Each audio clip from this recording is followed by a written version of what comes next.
নমস্কার, শুভ সন্ধ্যা।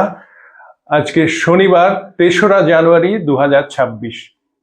আজকে নববর্ষের শুভ কামনা নিয়ে আজকে আমাদের বাকচক্রের নতুন পথ চলা বিবেকানন্দ ঘরে ঘরে শুরু করছি। আজকে আমাদের ২৪৩তম 243rd সাপ্তাহিক ধারাবাহিক বক্তৃতামালায় আপনাদের সকলকে সাদর অভ্যর্থনা ও আমন্ত্রণ জানিয়ে আমাদের অনুষ্ঠান শুরু করছি। অনুষ্ঠানের বিষয় এবং বক্তা অপরিবর্তিত। অনুষ্ঠানের বিষয় স্বামী বিবেকানন্দ এবং বক্তা শ্রী তরুণ গোস্বামী, যার নতুন করে পরিচয় দেবার কোনো প্রয়োজন আছে বলে আমি মনে করি না। সুতরাং আসুন, আমাদের এই নববর্ষে প্রাক কথনে সময় নষ্ট না করে আমরা আমাদের সেই পরিচিত প্রার্থনা সঙ্গীত, যেটা গেয়েছেন আমাদের বাকচক্রের প্রবীণতম সদস্য শ্রী রমেশচন্দ্র বন্দ্যোপাধ্যায়, সেই প্রার্থনা সঙ্গীত শুনে আমাদের অনুষ্ঠান শুরু করছি। নতুন বছরে ভালো থাকবেন। নমস্কার।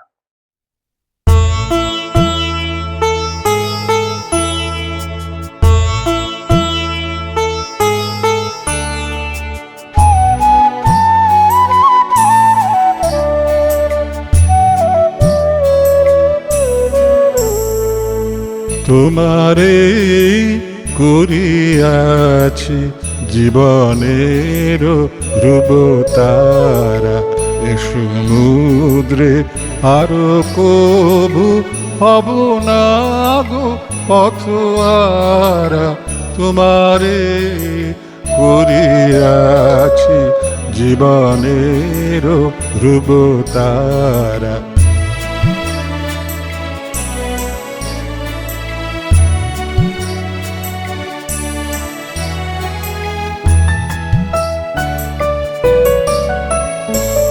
যেথায় আমি যাই না গো তুমি প্রকাশিত থাকো, যেথায় আমি যাই না গো তুমি প্রকাশিত থাকো। অকুল নয়ন জলে ঢালো গো কিরণ ধারা।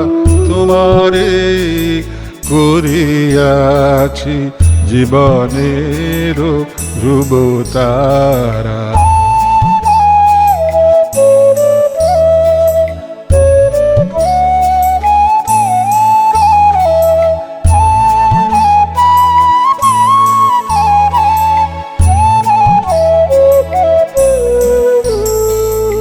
তব মুখ সদা মনে জাগিতেছে সঙ্গপানে, তিলেক অন্তর হলে নাহিরি কুল কিনারা। তব মুখ সদা মনে জাগিতেছে সঙ্গপানে, তিলেক অন্তর হলে নাহেরি কুল কিনারা। কখনো বিপথে যদি ভ্রমিতে চায় হৃদি, কখনো বিপথে যদি ভ্রমিতে চায় হৃদি, অমনীয় মুখ হেরি শরমে যে হয় সারা। তোমারে করিয়াছি জীবনের ধ্রুবতারা, এ সমুদ্রে আরো কবু হব না গো পথহারা। তোমারে করিয়াছি জীবনের ধ্রুবতারা।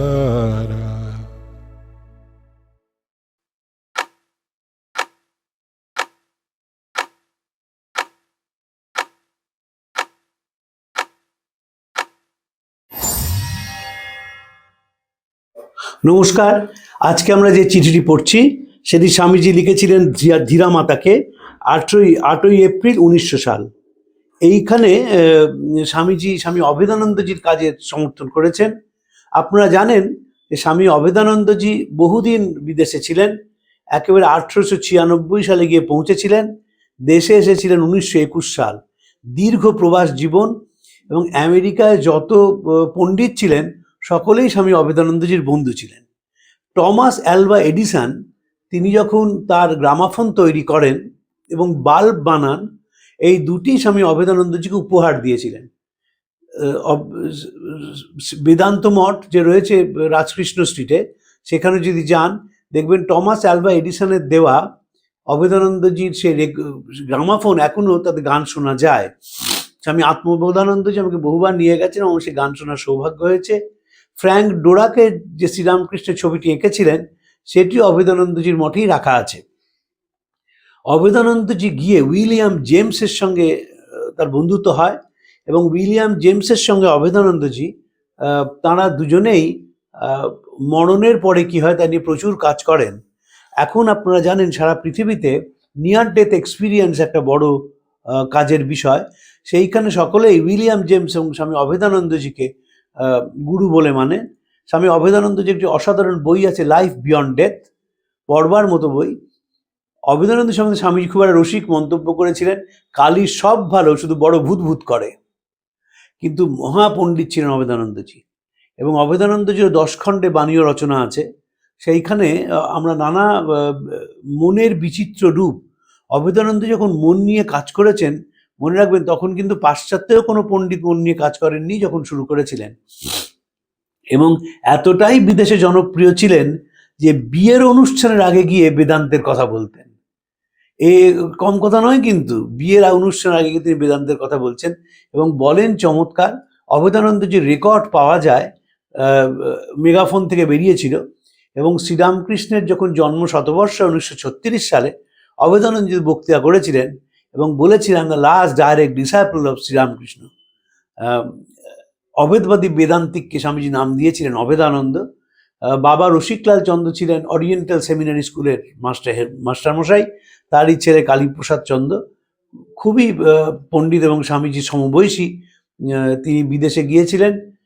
বিদেশে গিয়ে যখন প্রথম দিন যেদিন বক্তৃতা করেন অভেদানন্দজি, স্বামীজি অত্যন্ত খুশি হয়েছিলেন এবং তার সেই খুশিটা তিনি লিখে জানিয়েছিলেন যে কালী চমৎকার বক্তৃতা করেছে, এবং তাকেও অভ্যর্থনা করেছিলেন যে তোমার সত্যি বুঝতে পেরেছেন যে একে দিয়ে কাজ হবে। এই সঙ্গে অভেদানন্দ একখানা সুদীর্ঘ চিঠি পাঠালাম। সে আমার আদেশের অপেক্ষা করছে। আমি তাকে বলেছি যে সে যেন সব বিষয় আপনাকে সম্পূর্ণ বিশ্বাস করে এবং আমি না আসা পর্যন্ত নিউ ইয়র্কে থাকে। আমার বোধ হয় নিউ ইয়র্কের বর্তমান পরিস্থিতিতে ওরা আমাকে ওখানে চায়। আপনিও কি তাই মনে করেন? তাহলে শীঘ্রই আসবো। আমার পাথেওর জন্য যথেষ্ট টাকা সংগ্রহ করেছি। পথে শিকাগো ডেট্রয়েটে নামবো। অবশ্য ততদিন আপনি চলে যাবেন। এরপরে স্বামীজি তার নিজের কার্যপ্রণালী সম্বন্ধে লিখেছেন, খুব গুরুত্বপূর্ণ। অভেদানন্দ এ যাবৎ ভালো কাজ করছে, আর আপনি জানেন আমি আমার কর্মীদের কাজে মোটেই হস্তক্ষেপ করি না। যে কাজের লোক সে একটা তার নিজস্ব ধারা থাকে এবং তাতে কেউ হাত দিলে সে বাধা দেয়। তাই আমি আমার কর্মীদের সম্পূর্ণ স্বাধীনতা দিই। অবশ্য আপনি কার্যক্ষেত্রে রয়েছেন এবং সব জানেন কি করা উচিত এ বিষয়ে আমায় উপদেশ। এই যে কাজ অভেদানন্দজি করছেন, সেই কাজটাকে স্বামীজি নিজের মতো করে সবসময় করতে দিতেন। এবং যখন শরীর চলে যাবে তার আগে বেশ কয়েকবার শিষ্যকে বলেছিলেন, বড় গাছ থাকলে ছোট গাছ বাড়তে পারে না, তাই নিজেকে সরিয়ে নেওয়া প্রয়োজন। এটি স্বামীজির কার্যপ্রণালী ছিল যে যেভাবে কাজ করে তাকে স্বাধীনতা দাও। কিন্তু আমরা দেখি আমাদের সাংসারিক ঠিক তার উল্টোটাই হয়। যে হেডমাস্টার স্কুল থেকে চলে যান, তিনি দেখা হলেই জিজ্ঞেস করেন তার উত্তরসূরি কিরম চালাচ্ছে। এবং এটির বিভিন্ন সঙ্গতে বিভিন্ন প্রতিষ্ঠানেও তাই হয়। চলে যাওয়ার পর আগের জায়গাটি কেমন চলছে সে বিষয়ে তাদের খুবই আগ্রহ থাকে এবং তারা ঠাড়ে ঠোড়ে বুঝিয়ে দেন যে উত্তরসূরিরা তার মতো কাজ করতে পারছেন না। অভেদানন্দজি বেদান্ত নিয়ে কিভাবে আলোচনা করবেন, বেদান্তর কোন কথাটা বলবেন, স্বামীজি কিন্তু কখনোই হস্তক্ষেপ করেননি। স্বামীজির বেদান্ত ছিল অন্যভাবে বোঝা। আমি বহুবার বলেছি, তাও আর একবার বলি, আমার কাজ হচ্ছে বেদান্তের শুষ্ক ভাবধারাগুলোকে ভালোবাসা দিয়ে মোলাম করে তার সঙ্গে সুতীব্র কর্মের মশলা মিশিয়ে যোগের পাকশালায় রন্ধন করে আমি এভাবে সেটি প্রচার করতে চাই যাতে শিষ্যতা হজম করতে পারে। এ পর্যন্ত বেদান্ত সম্বন্ধে এই ব্যাখ্যা কেউ দিতে পারেননি। স্বামী অখণ্ডানন্দজিকে চিঠি লিখেছিলেন বিদেশ থেকে, সেখানে বলছেন যে ওই পড়াশোনাটা হচ্ছে বাড়ার ভাত পড়াশোনা, আসলে হচ্ছে হৃদয়, যে হৃদয় দিয়ে একটা জিনিসকে বোঝে এবং কাজে লাগানো। এই কাজে লাগানোটা স্বামীজি সবচেয়ে বড় কথা। বেদান্ত শুধু একটা ঘরের মধ্যে আলোচনা করা হলো না। আমি যদি বিশ্বাস করি যে সর্বভূতেই সেই ব্রহ্ম রয়েছেন, আমি মানুষের মধ্যে সেটা দেখবো, আমি ইতর প্রাণীর মধ্যেও সেটা দেখবো। তাই অবেদানন্দ যখন বেদান্ত আলোচনা করেছেন, তিনি তার মতো করে আলোচনা করেছেন। স্বামীজি কখনো সেই বসিংটা করেননি, এবং করেননি বলে প্রত্যেককে নিজের মতো কাজ করতে দিয়েছেন। কিন্তু তিনি চেয়েছেন যে কাজটা যেন সঠিকভাবে হয়। আসলে অবেদানন্দ যখন কাজ করবেন, স্বামীজির সবসময় মাথায় ছিল, এবং এখনো রামকৃষ্ণ মিশনের সেটি মাথা আছে, আপনি তো ভারতবর্ষের প্রতিনিধিত্ব করছেন, ভারতবর্ষের সংস্কৃতির প্রতিনিধিত্ব করছেন, ভারতের ইতিহাসের প্রতিনিধিত্ব করছেন, এবং ভারতীয় দর্শনের প্রতিনিধিত্ব করছেন। ফলে আপনি এমন কিছু করবেন না যেটি আমাদের দর্শনের পরিপন্থী বা ভাবের পরিপন্থী। সেটি স্বামীজির সবসময় নজর ছিল। এবং স্বামীজিরও যদি বক্তৃতা আমরা পড়ি, স্বামীজির আমরা বাংলা কর্মযোগ যদি পড়ি, কিচ্ছু মানে বুঝতে পারবো না, কিচ্ছু বোঝা যায় না, কারণ অনুবাদ করা। আর ইংরেজি কর্মযোগ যদি পড়া যায়, তাহলে দেখা যায় জলের মতো স্বামীজি বুঝিয়েছে। স্বামীজির অনুবাদ, আমাদের যারা রামকৃষ্ণ মিশনের তরুণ সন্ন্যাসী আছেন, যারা অনেকেই আমার খুবই বন্ধু, সেই তরুণ সন্ন্যাসীরা বলেন যে, তরুণদা, একটা সময় এসে যখন স্বামীজির চিঠিগুলোকে এবং লেখাগুলোকে সহজ করে লিখতে হবে। ধরুন, স্বামীজির কর্মযোগ ইংরেজিতে চমৎকার ব্যাখ্যা করেছেন, কিন্তু বাংলা অনুবাদটা ঠিক হয়নি। বাংলা অনুবাদটা খুব কঠিন করে করা হয়েছে। আপনি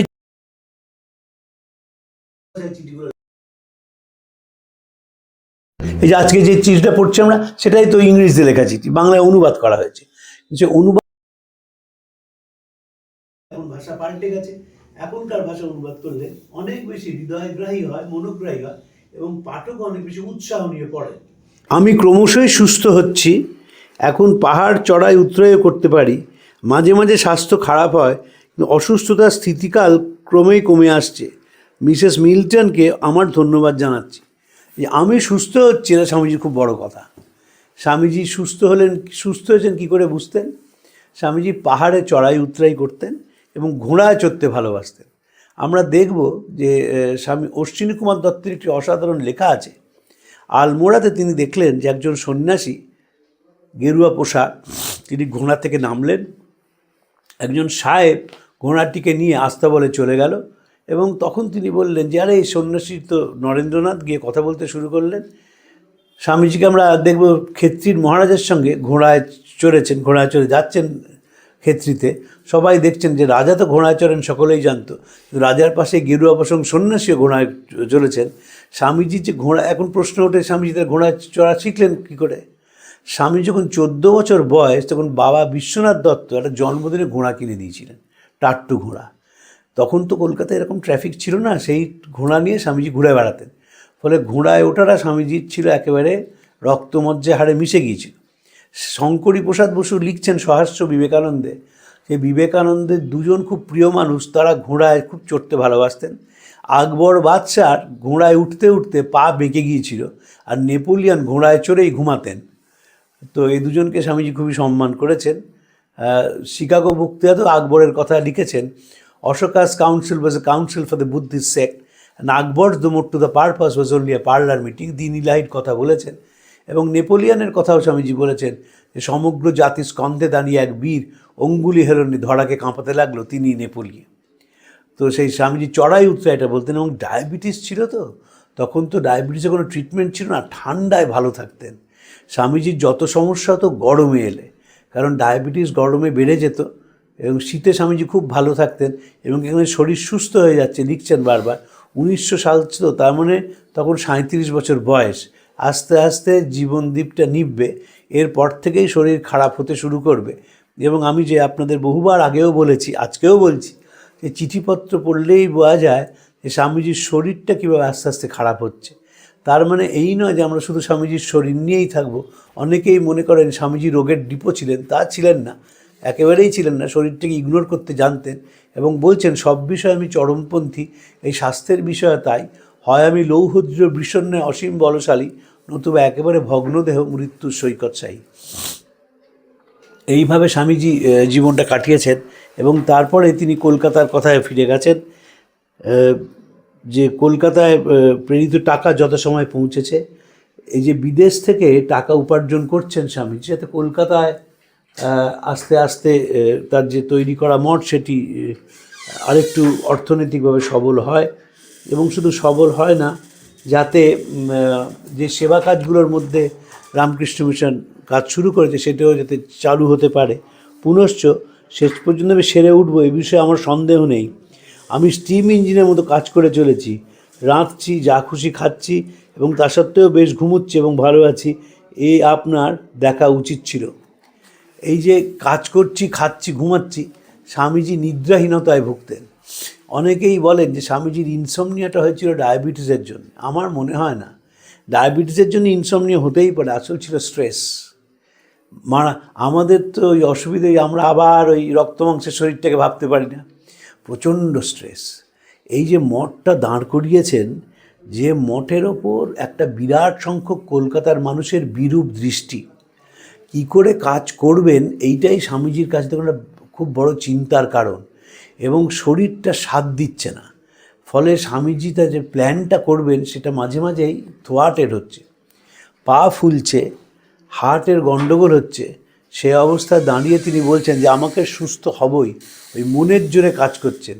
স্বামীজি যে দ্বিতীয়বার যখন বিদেশে যান তখনও কিন্তু শরীরটা বেশ খারাপ হতে শুরু করে, এবং স্বামীজির যে ইংরেজরা স্বামীজি যে সমালোচনা করেছিলেন, তারা বলেছিলেন যে প্রফেটের আবার ডায়াবেটিস হয় নাকি। দ্বিতীয়বার যখন জাহাজে যাচ্ছেন তখন শরীর খুব খারাপ ছিল, আস্তে আস্তে জাহাজ থেকে শরীরটা ভালো হতে শুরু করে। তারপর আমেরিকায় গিয়ে শরীরটা বেশ ভালো ছিল, আমেরিকার শেষের দিকে শরীরটা আবার খারাপ শুরু হয়। যখন স্বামীজি প্যারিস কংগ্রেসে যোগদান এসে তখন তো খুবই শরীর খারাপ। তারপর স্বামীজি মিশরে আসেন এবং হঠাৎ কাউকে না বলে ভারতবর্ষে চলে আসেন, যে মানুষটিকে 1897 সালে শিয়ালদা স্টেশনে যুবকেরা ঘোড়ার গাড়ির ঘোড়া খুলে দিয়ে গাড়িগুলোকে নিজেরা টেনে নিয়ে গিয়েছিল, তিনি দ্বিতীয়বার যখন ফিরলেন তখন কেউ জানে না। ট্রেনে করে মনমথনাথ ভট্টাচার্যের সঙ্গে দেখা হলো, হাওড়া স্টেশনে নামলেন, কেউ জানে না এবং কেউ চেনেও না স্বামীজিকে। যদি চিনতে তো প্রচুর ভিড় হয়ে যেত সঙ্গে সঙ্গে। তিনি ঘোড়ার গাড়ি করে বেলুড় মঠে গেলেন, রাত্রি হয়ে গেছে, পাঁচিল টপকে নিজে এসে খাবার ঘরে উপস্থিত হলেন। এই যে চলে এলেন স্বামীজি, আমার নিজের বারবার মনে হয় তখন শরীরটা একেবারে খারাপ হয়ে গিয়েছিল। যেহেতু আমার স্বামীজির ওপর প্রচণ্ড শ্রদ্ধা, উৎসাহ, আগ্রহ আছে, আমি প্রচুর হার্টের ডাক্তারের সঙ্গে কথা বলেছি যে স্বামীজি বুঝতেন কীরকম করে যে আলো শেষ হয়ে আসছে। তারা বলেছেন যে যারা দীর্ঘদিন হার্টের অসুখে ভোগে তারা বুঝতে পারেন যে আমার শরীরটা আর দিচ্ছে না। স্বামীজির শরীর একেবারেই দেয়নি। দ্বিতীয়বার যখন ফেরেন ঢাকা থেকে 1901 সালে, তখন স্বামীজির নিউমোনিয়া হয়েছিল। স্বামী প্রভানন্দজির সঙ্গে আমি এই বিষয়ে বহু আলোচনা করেছি। স্বামী প্রভানন্দজি খুব বিশ্লেষণ করতে ভালোবাসতেন, সব কিছু খুঁটিয়ে দেখতেন। আমি প্রভানন্দজির চোখে কোনো জল দেখিনি। এই স্বামীজির নিউমোনিয়া আলোচনা করতে গিয়ে মহারাজকে কেঁদে ফেলতে দেখেছি। যে নিউমোনিয়া তখন ওষুধ কিছু নেই, ওদেশ থেকে ফিরেছেন, চোখটা অ্যাফেক্টেড হয়েছে, আসামের ওই হাওয়া, সেই হাওয়া সহ্য করতে পারেননি, গরম জামা কাপড়ও তখন খুব একটা ভালো নেই। ফলে বেলুড় মঠে যখন চলে এসছেন একদম অসুস্থ স্বামীজি। তার পরের বছর তো শরীরটা চলে গেল। কিন্তু সেই মহারাজ যখন বলতেন, বুঝলে মহারাজের স্বামীজির নিউমোনিয়া হয়েছিল, এবং তখন দেখতাম যে মহারাজের ঠোঁটগুলো কাঁপছে। বাস্তবিক আমরা যখন স্বামীজিকে নিয়ে আলোচনা করি, কখনো মানুষটি কতখানি কষ্ট করলেন সেটা ভাবি না। ধরুন আমেরিকাতে ভারতবর্ষের কথা বলার জন্য সাধুকে নিয়ে যাওয়া কলকাতা থেকে, অভেদানন্দজিকে নিয়ে গেলেন, অভেদানন্দজিকে নিয়ে করলেন, তুমি কেন এনেছো আমাকে? স্বামীজি বললেন বক্তৃতা করার জন্য। আমি বক্তৃতা করতে পারবো না। তখন অভেদানন্দজিকে বললেন, তুমি কি আমাকে ডোবাতে চাও? বক্তৃতা করতেই হবে। কলকাতার একটি ছেলে, কোথায় আমেরিকা, এখন প্লেনে করেই 18 ঘন্টা যেতে লাগে। তখন সেটা ইংল্যান্ড তো নয়, ইংল্যান্ডে সবাই যাচ্ছে, কিন্তু আমেরিকা, সেইখানে গিয়ে কাজ শুরু করা, সেখানে থাকা, চলে আসা। আর এখন যেমন একটা সেন্টারে 5 জন বা 6 জন বা 7 জন থাকেন, তখন তো একা, আর তো কোনো সেন্টারে কেউ নেই। সেইখানে থেকে নিজের খাওয়া দাওয়ার ব্যবস্থা করে, নিজে অর্থ উপার্জন করে, ঠাকুর সেবা করে সেন্টারতে চালিয়ে গিয়ে, এবং সাথে সাথে ভারতীয় দর্শন এবং সংস্কৃতিকে প্রচার করা, এ সাংঘাতিক কঠিন কাজ। সাংঘাতিক। আমরা এগুলো যদি গভীরভাবে ভাবি, তা না করে আমরা তো এই মেকি ভক্ত, তো ওই স্বামীজির ছবি হলো নমশ্রী জ্যোতি রাজা ও বিবেকানন্দ সুরে, এবার সব শেষ হয়ে গেল। কি কষ্ট করা ভারতবর্ষের জন্যে। এই যে একজন নিবেদিতাকে বলেছিলেন না যে India was Swamiji's greatest passion, the thought of India was virtual and obsession with him. তিনি বুঝেছিলেন যে অভেদানন্দের যে কাজের প্রণালী, সেই প্রণালীতে ভারতবর্ষের কথা প্রচারিত হবে। ভারতবর্ষের কথাই স্বামীজি সবসময় ভেবেছেন। বুঝতে পারছেন, এই চিঠিতে লিখছেন যে কলকাতায় প্রেরিত টাকা পৌঁছেছে, কলকাতায় টাকা পৌঁছে দিতে হবে, যাতে মঠ একটু সেবা কাজে, মঠের যাতে আরও সেবা কাজ বেশি হয়। সাধু সেবা নয়, মানব সেবা, মানব সেবা, মানুষকে সেবা করা, যারা কষ্ট পাচ্ছে সেই মানুষ। এবং মনে রাখতে হবে যে ঘোর ইংরেজ আমলে সাধারণ মানুষের তো কোনো শ্রদ্ধা সম্মান কিছু নেই। এই যে প্লেগ হলো, প্লেগ হওয়ার সময় কী দেখা গেল, উত্তর কলকাতায় যারা অবস্থাপন্ন মানুষ তারা উত্তর কলকাতা ছেড়ে অন্যান্য জায়গায় চলে গেলেন, পড়ে রইলেন যারা বস্তিবাসী। এবং নিবেদিতা তাদের মধ্যে সেবা কাজ শুরু করলেন, বড় লোকদের মধ্যে না, বড় লোকরা চলে গেছেন। এবং স্বামীজি বারবার প্রত্যেকটা চিঠিতে লিখছেন, দেখবেন যখন সেবার প্রসঙ্গ এসছে, শিক্ষার প্রসঙ্গ এসছে, যে আগে অনাথ আতুর কাতরকে সেবা করে যদি সময় থাকে তখন ভদ্রলোকদের জন্য সেবা হবে। আমরা সেই চিঠি পড়েছি আমাদের বিবেকানন্দ ঘরে ঘরেতে। তো আজকে সেই অভেদানন্দজির কাজের প্রণালী তিনি খুশি হয়েছিলেন, দেখেছিলেন। এবং একটি দেখুন, অভেদানন্দজি স্বামীজি থেকে 1 বছরের ছোট ছিলেন। স্বামীজির স্ট্রেসটা ভাবুন, দ্বিতীয়বার বিদেশে গেছেন, তখনও কনস্ট্যান্টলি ভেবে যাচ্ছেন যে কী করে ভারতবর্ষের কথা বলা যায়, তার প্ল্যানটা কী হবে, তার প্রোগ্রামটা কী হবে। নিশ্চয়ই সকলেই স্বামীজির পাশে আছেন, কিন্তু সব কিছুর জন্য স্বামীজির মুখের দিকে চেয়ে থাকতেন। স্বামী শারদানন্দজি তো আমেরিকাতে ছিলেন, চমৎকার কাজ করছিলেন। রামকৃষ্ণ মিশন যদি প্রতিষ্ঠানের সাথে শারদানন্দ ছিলেন না, তিনি 1898 সালে এলেন। কিন্তু তাকে নিয়ে আসা হলো কেন? কারণ কলকাতার কাজ এত বাড়ছে, একজন মানুষকে দরকার যিনি ঠান্ডা মাথায় পুরোটা কন্ট্রোল করবেন। শারদানন্দজি খুব ঠান্ডা মাথার মানুষ ছিলেন। পুঁথিকার অক্ষয় কুমার সেন লিখছেন, শরৎ সুধীর শান্ত যেন গণনাথ। গণেশের মতো ঠান্ডা মাথার মানুষ ছিলেন। এবং শারদামার দ্বারপালকে নাম রেখেছিলেন স্বামী শারদানন্দ। ফলে এই যে পুরো জিনিসটাকে চালনা করা, সেই চালনা রাতের ঘুম স্বামীজির কেড়ে নিয়েছিল। কিন্তু তাও বলছেন শরীরটা বেশ ভালো হচ্ছে, আমি ভালো হবই, আমার রাত্রে নিদ্রা হচ্ছে, রাঁধছি, যেমন তেমন খাচ্ছি। আমার এই চিঠিগুলো পড়লেই মনে হয় 37 বছরের ছেলে তো লিখবেনই তো। এ তো আর 75 বছরের বা 90 বছরের বৃদ্ধ সন্ন্যাসী নন, 37 বছরের একটা ছেলে। তার কি অগাধ বাঁচার ইচ্ছা, আমার শরীর ঠিক হতেই হবে, নিজের জন্যে বাঁচা নয়, বাঁচা সংঘটাকে একটা রূপ দেওয়ার জন্যে, যাতে অনেক দিন সেবা কাজ চলতে পারে। তাই জন্য এই অদম্য ইচ্ছে স্বামীজি, আমি সুস্থ হয়ে যাব, আগের থেকে শরীরটা অনেক ভালো হয়েছে। হয়তো পরের চিঠিতে আমরা দেখব স্বামীজি একেবারে ভেঙে পড়েছেন, কারণ শরীরটা যেমন যেমন হয়েছে তেমন। এখন যারা এন্ডোক্রাইনোলজিস্ট তারা বলেন ডায়াবেটিস এমন একটা অসুখ, কখন তার কনস্ট্যান্ট ফেস থাকে না, ওঠানামা করে সমুদ্রের ঢেউয়ের মতন। যখন শরীরটা ডায়াবেটিসটা বাড়তে শুরু করে, আনট্রিটেড তো আরও তার ব্যাড এফেক্ট ছিল। এবং যখন কমে যাচ্ছে তখন শরীরটা যেই চনমনে হচ্ছে, সঙ্গে সঙ্গে মনে হচ্ছে আরও বেশি কাজ করি, আরও বেশি সময় দিই, আরও বেশি লেখালেখি করি। একটা চিঠিতে স্বামীজি লিখেছিলেন, আমি চলতে চলতে হাঁপাতে হাঁপাতে তোমার জন্য লিখছি, উদ্বোধনের জন্য স্বামী ত্রিগুণাতীতানন্দকে লিখছেন যে উঠতে উঠতে হাঁপাতে হাঁপাতে আমি লিখছি। আজকে এই অবধি রইল, পরের দিন আমরা আরেকটি চিঠি নিয়ে আলোচনা করব। আপনারা স্বামীজির চিঠিপত্র পড়বেন। আপনাদের কাছে অনুরোধ, বিবেকানন্দ ঘরে ঘরে এবং যে পডকাস্টটা আমরা শুরু করেছি স্বামীজিকে নিয়ে, আমাদের উদ্দেশ্য একটাই, স্বামীজির কথা মানুষের কাছে পৌঁছে দেওয়া, যাতে যারা শুনছেন তারা যদি 4টে বই স্বামীজির পড়েন এবং তার যদি একটি আলো স্বামীজির ওপরে এসে পড়ে, তাহলেই আমাদের এই প্রয়াস সার্থক হবে। সরলা দেবী চৌধুরানী স্বামীজির সম্বন্ধে বলেছিলেন, স্বামীজির ভেতরে ছিল ডিনামাইটের শক্তি, ভেঙে গড়ার অদ্ভুত ক্ষমতা। তার একটি স্ফুলিঙ্গ আমার মধ্যে এসে পড়েছিল, আমাকে ভেঙে নতুন মানুষ রূপে তৈরি করেছিল। আমরাও সেই প্রার্থনা করি যেন স্বামীজির স্ফুলিঙ্গ আমাদের মধ্যে এসে পড়ে এবং আমাদের ভেঙে নতুন মানুষে তৈরি করে। আপনাদের নমস্কার জানিয়ে শেষ করছি। প্রাণারাম প্রাণারাম প্রাণারাম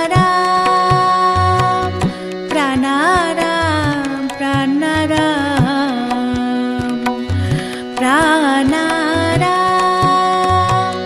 কি যেন লুকানো নামে তাই মিষ্ট এত তব না প্রাণারাম প্রাণারাম প্রাণারাম